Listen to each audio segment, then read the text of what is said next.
I'm sure a lot of us have seen the video of the young lady, the supposed young lady that Brain Jotter helped. Before you go, begin the go beg everybody. You see this girl. See who they sell water. I was angry with Brain Jotter. But when I now went into final motives, I discovered that this is the strategy of the young man to defraud people. Personally, I've been defrauded severally in this kind of situation.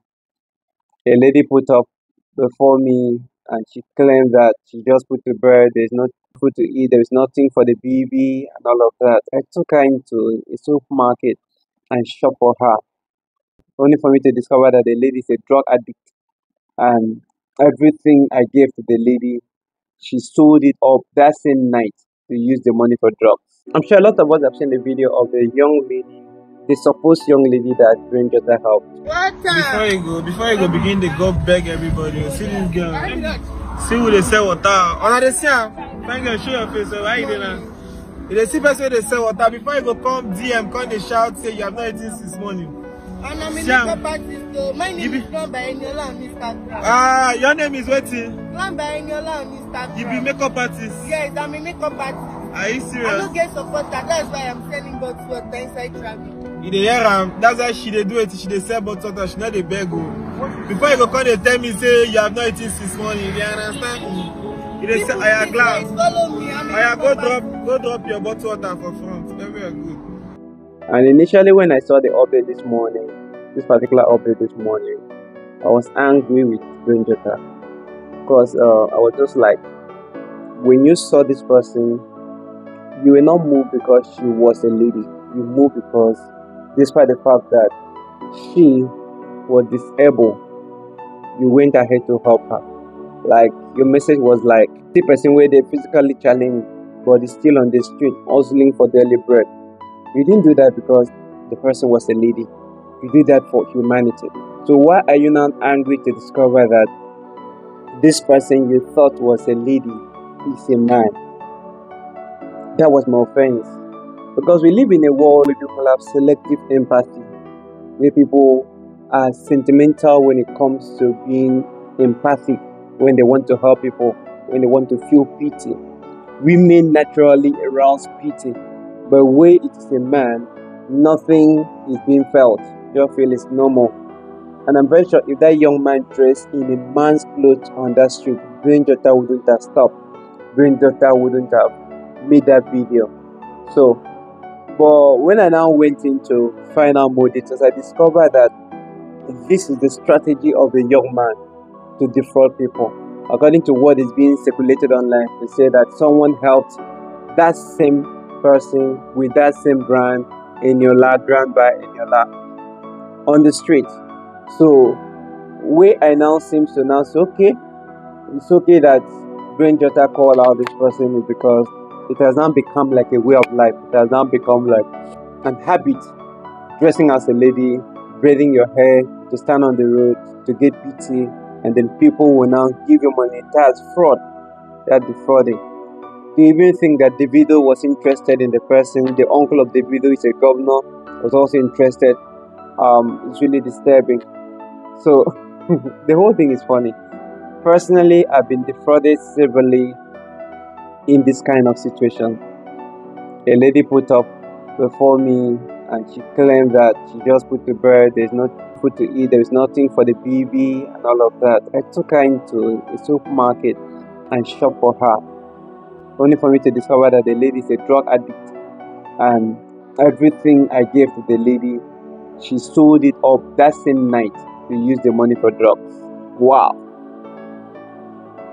She took me to a place and then and said this is the house she stays, that the baby is inside. So because it was dark, I didn't want to just go. I told her, okay, I will come see you the next day. I left.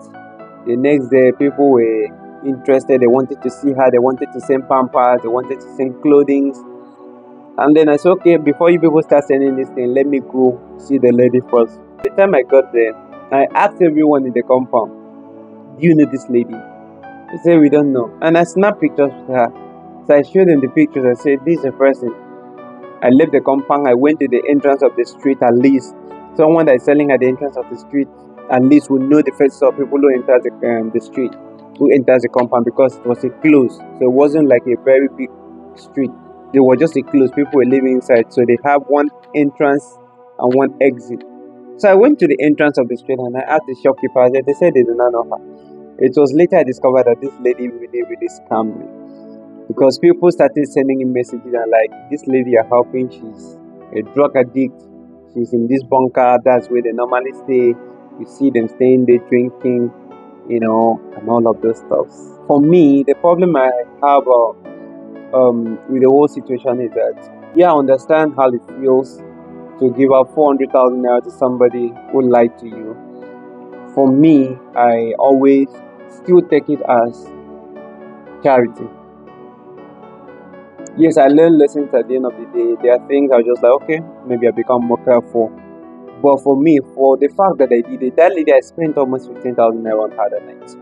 The things we bought there and the money I gave to her, things should be up to about maybe 10, 12, or 15,000. I did that without knowing that I was being scammed. So people, even when you have yourself in that kind of situation, you are moved by your spirit to help. So there is no point regretting after doing it, because the person did not force you to help. Sometimes these people, you just see them. Like me, sometimes I see people and then I feel the urge within me to help. I don't do it under compulsion. I didn't do it out of duress. I wasn't persuaded to do so. Even when I help people and then I discover that the story they told me was a lie, I just leave it. I just felt, yeah, what if the person was real? Your money would have still gone. We can't even recover. So I actually understand this post that Brain Jotter did, but I felt he didn't do that thing because well, I know people feel pity for ladies easily, but the post he made, it was like, this is somebody without hands, this is somebody with this kind of talent, but the person is out here hustling. What excuse do you have? So it was not a gender-based help. It was not something that was because the person is a lady. It could have been a man. It could have been anything. I understand it's hurtful for someone to get scammed, but at the end of the day, if you do it out of the love of God, if you do it, if your spirit led you to do it, just let it go. What if the person was real? What if you never got to know that that person was fake? What would you do? But that particular boy, he has been getting money. You should put him off the street. You should go look for something. If he has passion for hairdressing, for makeup, he should go learn it and then fix up himself. Not standing on the road and defrauding people. It's wrong. The government should do something about it. But for Brain Jotter, you help him. So just let it go. I understand how you feel, but don't regret. You did it for the love of God that is in your spirit. You have been helping other people, and this particular person shouldn't make you stop helping. It is a calling, and I've been observing you doing it. God bless you. Don't stop.